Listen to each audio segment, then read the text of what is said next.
सोच्नुहोस् यदि खानाको लागि बाँच्नुहुन्छ भने त घरमै चाहिँ अब चुलो भाँडो कहाँ छ भने नखाइकन आएको छन् हो। तर वास्तवमा यो जति पनि लिडरहरू तपाईँहरू Marx Rafiq sir, Vishnu sir, Isaf sir, आज जति पनि लिडर यहाँ आएर सेयरिङ गरेर जानु भएको छ, सबैजना विदेशमा फ्यामिली छोडेर कति मुस्किलले बस्नु भएको म चाहिँ हेरेको। धेरै सरले चाहिँ कसैको जब यताउता 2 बजे 3 बजे राति उठेर ड्युटी गर्नु पर्थ्यो, तर वास्तवमा नखाइकन हिँडेर त्यहाँ विदेशमा कसैको साधन थिएन, हिँडेर जुत्ताहरू किन्थे, त्यसरी चाहिँ हिँडेर काम गरेर आज यो ठाउँमा चाहिँ उहाँ तपाईँमा आज सेयरिङ गर्दै हुनुहुन्छ। उहाँ सानोतिनो मान्छे होइन, यसरी चाहिँ बुझ्नुहुन्छ। कोही पनि सानोतिनो मान्छे होइन। र 2-2 दिन 1-1 दिन म सेल्फ 1-1 दिन 2-2 दिन खाना भ्याउँदै भ्याएकै थिएन। मतलब कहिले कहीँ दही पाइन्छ, त्यहाँ 1 रुपियाँमा दही पाइन्छ, मोटो मोटो रोटी पाइन्छ, त्यो प्लास्टिकमा प्याक हुन्छ, त्यो रोटी खाएर पनि हामी रिएक्सन गरिन्थे। सोच्नुहोस्, तर आज यस्तो टाइम छ कि त्यो समय र आज खानाको लागि चाहिँ नर्मल होटलमा त हामी जाँदैन, त्यो बाई चान्स गइन्छ। नत्र यदि फ्री भएर हामी खानाको लागि निस्किन्छ भने राम्रो र भिआइपी होटलमा जाने। तर बाई चान्स टाइम नपाएर त जतातता एडजस्ट त गर्नु पर्यो, र त्यो टाइम आछ। सो माई डियर फ्रेन्ड्स, म तपाईँले के भन्न चाहन्छु, म सरोज कुमार फ्रम कपिलवस्तुदेखि नै हो पनि, र डिएक्सन सुरु गरेको 6 वर्ष भयो, र 6 वर्षमा चाहिँ मैले पाएको उपलब्धिहरू सोध्नुहोस्। त्यही भएर यदि डिएक्सनको प्रोग्राममा तपाईँ आउनु भएको छ भने नतिर्नुहोस्, 5 मिनट 10 मिनट ढिलो भए पनि यदि तपाईँको ध्यान भोक खानातिर छ, अन्त्यतिर छ भने तपाईले डिएक्सनबाट उपलब्धि प्राप्त कहिले पनि गर्न सक्नुहुन्न। डिएक्सन अफिसमा 10 बजे रातिसम्म बस्ने म्यानेजरले के भन्थ्यो, अफिसबाट जाऊ भनेर, अफिस बन्द गर्ने हो, ढिलो भइरहेछ। अरे यतिसम्म आप इतना टाइम तक बैठोगे, हिन्दी भनिदिएर आप इतना टाइम बैठोगे, जाओ त्यो लाइट बन्द। त्यस्ता कुनै दिन यस्ता थिएन कि म आफै अफिसबाट जान्थे, म्यानेजरले मलाई भन्थ्यो जाऊ अफिसबाट, हरेक दिन। सोच्नुहोस् त, ढिलो मलाई कहिले पनि हुँदैन थियो। 12 बजे रुममा पुग्थे, कति बजे 12-1 बजे राति रुममा पुग्थे, अनि केही पकाएर त्यसपछि खान्थे, 3 बजे उठेर ड्युटी जान्थे। कति घण्टा सुत्न पाउँथे एकचोटि विचार गर्नुहोस् त, कति घण्टा 2 घण्टा 3 घण्टा। र अहिले पनि राति मैले 2 बजे रातिसम्म 2 बजे राति सुतेको। मैले 2 बजे राति जुम मिटिङमा थिएँ, जुम मिटिङ पछाडि धेरै साथीको कल आयो, कतारबाट कल गरेर मैले 2 बजे राति सुतेँ। अब तपाईँ सोच्नु, 2 बजे सुतेर मैले बिहानै कति बजे उठेको, बिहानै 5:30 बजे उठिहालेँ। अब तपाईँ सोच्नु अहिले पनि त्यसरी, तर म अहिले फ्रेस छु थोरै अलिकति।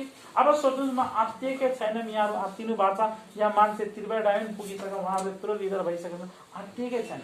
त्यो जीवन त्यत्तिकै परिवर्तन हुँदैन, जिन्दगी त्यत्तिकै बदलिन्छ र बदलिँदैन। सोच्नुहोस्, चाहना राखेर अगाडि बढ्न सकिन्छ। त्यही भएर म के भन्छु, एउटा कुरा, यदि चाहना तपाईमा छ भने उहाँ सपना र समस्याको कुरा पनि गर्नुभयो भने मानिसको साहस भन्दा ठुलो केही पनि छैन। साहस भन्दा ठुलो केही छ र?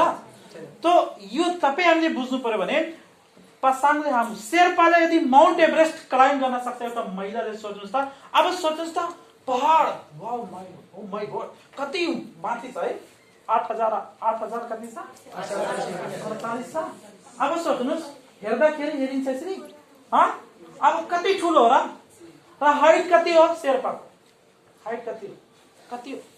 अब सोच्नुस्, त्यो त्यहाँसम्म पुग्नु र यहाँ फरक यति हो कि आज उहाँले सोच्नु भयो, अब पहाड त्यो क्लाइम्ब गर्नलाई, त्यो चढ्नको लागि सजिलो छ र तर उहाँको साहस, उहाँको आँट हो। अब उहाँको साहस त पहिला उहाँले केमा क्रिएट गर्नुभयो, उहाँले पहिला माइन्डसेट गर्नुभयो। के गर्नुभयो? माइन्डसेट गर्नुभयो। त्यसपछि माइन्डसेट गरिसकेपछि उहाँको भित्रैबाट आँट आयो कि मैले त्यो चाहिँ गर्न सक्छु। तर धेरै जनाले रोके पनि होलान्, हो त्यो आफ्नो जान किन जोखिम हालेको, मर्छ त्यहाँ भन्न त भन्यो होला नि, तर कसैको कुरा नसुनिकन लास्टमा आज ऊ मान्छे संसारमा नभए पनि उसको नाम इतिहासमा छ र हरेक पन्नामा छ, हरेक मान्छेले थाहा छ। यसो न, र ऊ मान्छेले त्यतिखेर पागल भन्यो होला, बौलाइस यसले त्यत्रो है, बौलाइस हो, तर संसारमा पागल मान्छे नै इतिहास रचेको छ, पागल मान्छे। त अब सोच्नुस्, अब उहाँ समस्या बहुत ठुलो थियो। त म के भन्न चाहन्छु भने आज तपाईसँग शिक्षा छैन होला, म मान्न सक्छु। तपाईसँग पैसा छैन होला, त्यो मान्न सक्छु। तपाईसँग छोरा छोरी छन्, घरमा यताउता खाना बनाउने, दुनियादारी कसरी डिक्सन गर्ने समस्या हुन सक्छ, म मान्न सक्छु। तर जीवनमा त्यो समस्या कहिले समाधान हुन सक्छ, त्यो दिन कहिले आउँछ कि तपाईँ घरमा नोकर राख्न सक्नुहुन्छ, त्यो दिन कहिले आउँछ कि तपाईँको सबै कुरा सुविधा तपाईँले राख्न सक्नुहुन्छ, जीवनमा चाहेको कुराहरू सबै कुरा पूरा हुन सक्छ, कहिले चाहिँ तपाईँको जीवनमा आउँछ। त्यही भएर त्यो समस्या लिएर यदि रुनु भयो भने यो सबै दुनियादारी जीवनमा कहिले पनि सफल भइदैन। यदि त्यो समस्या समाधानका लागि नै डिएक्सनको बारेमा यहाँ सरले भनिराखेछन्, मैले 2014 मा बुझेको थिएँ, आज मेरो जीवनको समस्या समाधान भइरहेको छ। 2014 मा मैले बुझेको थिएँ। त यो चाहिँ के भन्न चाहन्छु भने साहस तपाईँमा आउनु पर्यो, हिम्मत आउनु पर्यो। शिक्षाले महान भइदैन, इच्छा शक्ति स्ट्रङ हुनुपर्छ। त इच्छा यदि तपाईँको छ भने शिक्षा नभएको मान्छेले पनि शिक्षा सिक्न सक्छ जुनसुकै कामको लागि। त्यो कुराहरू छ। त म अगाडि बढ्न गइरहेको छु। आजको मेरो प्रेजेन्टेसन यहाँ लेखेको छ, चित र हात तपाईँको सोचमाथि निर्भर पर्ने कुरा हो। अब तपाईँले यदि ठान्नुभयो भने तपाईँले के लेखेको छ भने यदि तपाईँले ठान्नुभयो भने तपाईँको जित हुन सक्छ। अब त्यो चाहिँ तपाईँमाथि भर पर्ने कुरा हो र मैले अगाडि बढ्छु। अब यहाँनिर के छ भने समय अनुसार मैले मेरो स्लाइडहरू चाहिँ सकेसम्म मैले थोरै समयमा चाहिँ भ्याउने कोसिस गर्छु। अब जति पनि कुराहरू भयो कम्पनीको प्रोडक्टको बारेमा, कम्पनीको प्रोफाइलको बारेमा, कम्पनीको मार्केटिङ प्लानको बारेमा, यदि तपाईँ डिएक्सन आज ट्राई गर्दै हुनुहुन्छ, स्यालेरी जस्तै नोकरी जस्तै गर्दै हुनुहुन्छ भने छोड्दा हुन्छ। किनभने 1200 पीबी गर्नका लागि 6000 7000 लाग्छ। सुन्ने बित्तिकै हार्ट एटेक आउँछ। अब मान्छेले सोच्नुहोस् त हार्ट एटेक आइरहेछ सुन्ने बित्तिकै, तर वास्तवमा जो त्यो 6000 7000 लगाउनलाई यदि डराउनु भएको छ भने जिन्दगीमा कहिले तपाईँको समस्या समाधान हुनेवाला छैन, कहिले पनि 60,000 आउँदैन। मान्छेले 100 रुपियाँको टिकट किन्न पनि हात एटेक आइरहेछ। अनि कमाउन चाहिँ ठुलो सपना कहाँ पुरा हुन्छ? 100 रुपियाँको टिकट लिन गाह्रो, सपना चाहिँ ठुलो पुरा हुन्छ सर? कहिले पनि हुँदैन।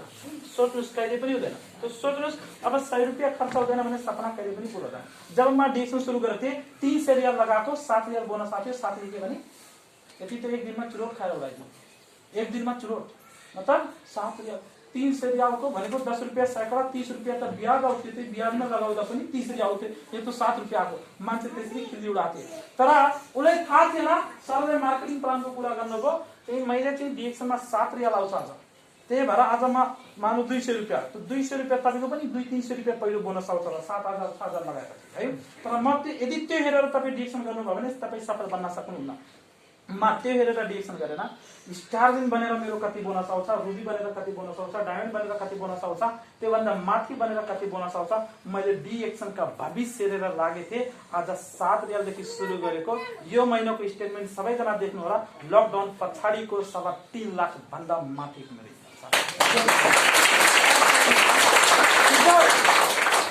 त्यतिखेर पनि 10,000 रुपियाँ 6-7,000 खर्च थियो। आज पनि त्यतिकै पीबी गर्नुपर्छ। यसो न तपाईँ केका लागि यदि तपाईँ भविष्यका लागि डिएक्सन गर्दै हुनुहुन्छ तपाईँलाई ठिक छ, आजलाई गर्दै हुनुहुन्छ भने छोड्दा पनि हुन्छ है।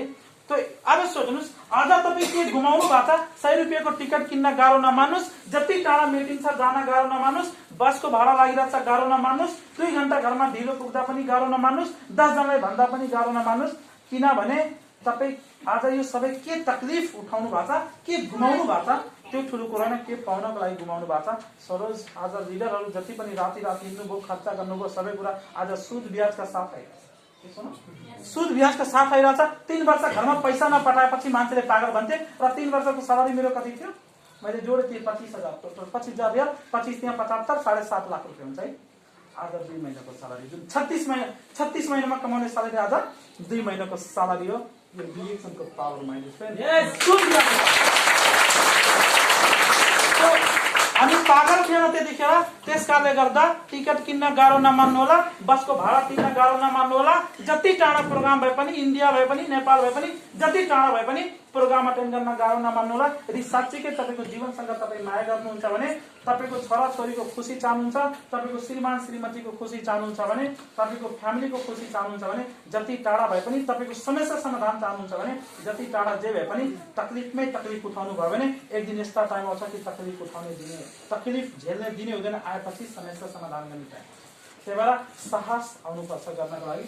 तो त्यस कारणले गर्दाखेरि यु हैव टु लर्न डिएक्सनबाट त्यो अपर्च्युनिटी चाहिँ तपाईको समस्या समाधान गर्नको लागि कम्पनीको बारेमा भनिसक्नुभयो, प्रोडक्ट मार्केटिङ प्लान, यो 3टै कुरा सिक्न जरुरी छ।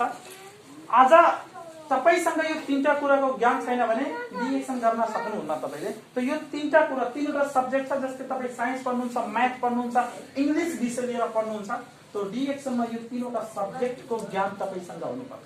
सुनो, तो सबैसँग डायरी बनाउनु पर्यो र डायरी बनाएर तपाई सबै कुराहरु लेख्नु पर्यो। म आफै सेल्फ अहिले नेपालको सिस्टमहरु सबै कुराहरु मैले नयाँ डायरी बनाएर सबै मैले आफै प्रयास गर्छु लेख्नको लागि, किनभने नयाँ कुराहरु आइराछ नि त, नयाँ अपडेट हुनु पर्छ, सबै कुरा आफै प्रयास गर्छु। पहिला बनाएको डायरी अब त्यो काम लाग्दैन, नयाँ अपडेट गर्नुपर्छ। म सेल्फ गरिरहेको छु, तपाईले पनि गर्नुपर्ने हो नि, हो। र हामी फटाफट अध्ययन गरेर सेल्फ पनि लिएर त यो कुरा सिक्नुपर्छ। त्यसपछि हामी हेर्न सक्छौं यो किन काम गर्नु।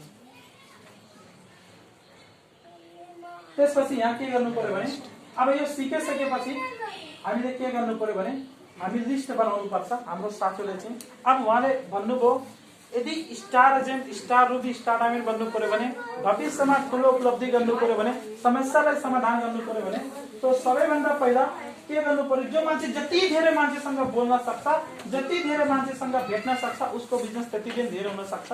तो के गर्नु पर्यो भने जो मान्छेमा त्यो खुबी हो भने हिँड्दा हिँड्दा बाटोमा लिस्ट मान्छेसँग कन्ट्याक्ट गरेर मोबाइल नम्बर लिन सक्छ, बसमा हिँड्दा हिँड्दा नम्बर लिन सक्छ, जो मान्छेले होटलमा बसेर चिया खाँदा खाँदा नम्बर लिन सक्छ। आज मेरो टिममा 19,000 जना मान्छे छन्, मेरो आफन्त कोही पनि छैन। सही हो, मेरो आफन्त कोही पनि छैन, अहिले पनि कोही पनि, पहिला पनि थिएन, आज पनि छैन। त्यो पनि 19,000 जना मान्छे 47 वटा देशमा छन्। अब मेरो कोही थियो आफन्त थियो, कोही थियो मेरो थिएन नि, कसरी त्यो चाहिँ आज मेरो सम्पर्कमा कोही बसमा भेटेको, कोही फेसबुकमा फलो गरेको हो, कोही बाटोमा हिँड्दै हिँड्दै, कोही चिया पिउँदै पिउँदै, यसरी नै मान्छेसँग भेटघाट भएको हो। त्यसरी चाहिँ भेटघाट भएर चाहिँ हामी सुरु गरेको थियौँ। अब तपाईँ हामी बुझौँ कि त्यसरी सुरु गरेको र आज त्यो मान्छेले नचिनेको, बरु आफन्तले सुन्दै सुन्दैनन्, किनभने आफन्त त मेरो बारेमा थाहा थियो नि त, म मान्छे कस्तो। पहिला अब गरिब मेरो अगाडिको मान्छे, घरमा खाने कुरा छैन, मलाई सिकाउँछ भन्छ। सही हो सर, है? यही त हो नि सिचुएसन, मलाई सिकाउँछ। अब त्यस्तो सिचुएसन थियो। त्यही भएर अब म के भने चिनेको मान्छे त मान्दैन, किनभने ब्याकग्राउन्ड थाहा छ, चिन्यो त बरु बाहिरको मान्छे कन्ट्याक्ट गर्नु पर्यो। सोच्नुहोस्, अब कोही कोही भन्छ गाउँको मान्छे सुन्दैन, त म के छु, मेरो गाउँको पनि सुनेन, बरु बाहिरको गाउँ त मेरो बारेमा थाहा छ नि त, बाहिरको गाउँमा त भन्नु पर्यो नि त। आज गाउँको मान्छेले लाग्छ लाइफ त्यसैको बेस्ट नि त, त्यो दिन छ नि त, आज त्यो कुरा त लागिरहेछ। त के गर्यो भने मैले बाहिर यसरी चाहिँ फेसबुकबाट चाहिँ चिने जानेका फ्रेन्ड बनाएको र फ्रेन्ड बनाएर मैले डिएक्सनको अवसरको बारेमा सेयर गरेको। आज सोच्नुहोस्, स्वास्थ्य सबैले चाहियो, पैसा पनि चाहिँदो रहेछ, सोच्नुहोस् फाइनेन्सियल फ्रिडम पनि चाहिँदो रहेछ, मान सम्मान सबै कुरा चाहिँदो रहेछ, देश विदेशको यात्रा सबै कुरा चाहिँदो रहेछ। डिएक्सनमा त्यो कुरा छ कि छैन? त आज मैले गरेको काम के हो भने त्यही कुरा साथीभाइले सेयर गरेको। यदि आज डिएक्सन बेस्ट भए पनि, प्रडक्ट राम्रो भए पनि, सिस्टम राम्रो भए पनि, यदि तपाईभित्र ज्ञान र खुबी राम्रो भएन भने के तपाईँ अरूले राम्रो बनाउन सक्छ, अरूले सेयर राम्रो गर्न सक्नु भएन भने के तपाईँको साथमा मान्छे मेम्बर बन्न सक्छ, उपभोक्ता बन्न सक्छ? सकिँदैन नि। अब सोच्नुहोस्, यदि तपाईँभित्र खुबी र ज्ञान भएन भने डिएक्सन जति राम्रो भए पनि, प्रडक्ट जति राम्रो भए पनि, तपाईँ बोल्न राम्रो आउँदैन भने, राम्रो कुरा गर्न आउँदैन भने तपाईँको साथमा कोही जोइन गर्छ र? गर्छ जिन्दगीमा। तर जो मान्छेले बोल्न आइरहेछ, आज सफलता भइरहेछ, दीपक सर PSSD बन्नुभयो, उहाँ डबल डायमन्ड बन्नुभयो, उहाँ डायमन्ड बन्नुभयो, आज कोही रुबी बन्नुभयो। यसको रिजन के छ? उहाँसँग त बोल्न आइरहेको नि त, त्यसकारणले गर्दा उहाँको राम्रो बोनस। अब मेरो त सफल भएन, मेरो PV भएन, बोनस आएन, किन आएन? कमी त मान्छेमा हो नि, आफ्नो कमी त बुझ्दै बुझ्दैन नि त मान्छे, समस्या त्यो हो नि।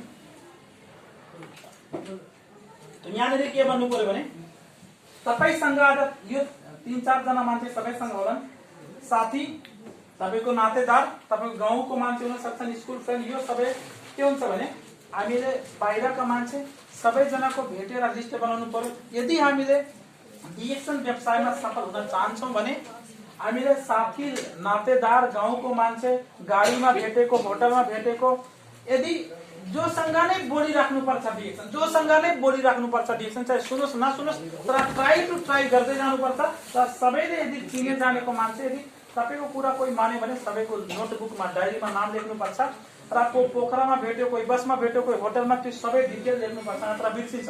अब मोबाइलमा मैले बुटवलमा एउटा मान्छे भेटेँ, मोबाइलमा नाम सेभ गरेँ, अब त्यो नाम को हो भने बिर्सन सक्छु नि, तर बुटोलमा भेटे थिए फलाना ठाउँमा यस्तो यस्तो काम गर्ने मान्छे भनेर भेटे थिए लाटसाट गरेर मैले खोज्न सक्छु नि हो त्यसरी चाहिँ गर्नुपर्ने हुन्छ। त्यसपछि यहाँ देखौँ त्यो एउटा लिस्ट के भयो मोबाइलबाट फेसबुकबाट साथीभाइ नातेदारबाट चाहिँ एउटा लिस्ट बनाउने हो। र दोस्रो लिस्ट के हुनु पर्यो ड्रिम लिस्ट हुनुपर्छ। दोस्रो लिस्ट के हुनु पर्यो ड्रिम लिस्ट हुनुपर्छ। जुन उहाँ सपनाको कुरा गर्नुभयो आज ना सपना मान्छेले धेरै मान्छेले सपना भनेको थाहै छैन तर पनि सपना होला। अब मेरो छोरा राम्रो स्कुलमा पढोस् मेरो छोरा ठुलो मान्छे बनोस् भनेर सपना होइन र हो तर त्यो मतलब बुझ्दैन कि सपना हो भनेर तर सोच्दछ नि ओ त्यही हो सपना।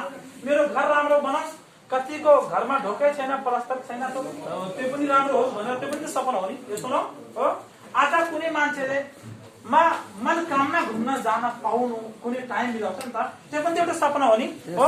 तर त्यहाँसम्म पनि समस्या छ कि मान्छेसँग मनोकामना पुग्ने पनि पैसा समस्या छ कि छैन हो धेरै कुराहरू छ। तो तपाईले के बनाउनु पर्यो एकतिर ड्रिम लिस्ट बनाउनु पर्यो। अब ड्रिम लिस्टमा चाहिँ तपाईको घर बनाउने हो कि कार किन्ने हो कि बाइक किन्ने हो कि छोराछोरी पढाउने हो कि देश विदेशको यात्रा गर्ने हो कि तपाईको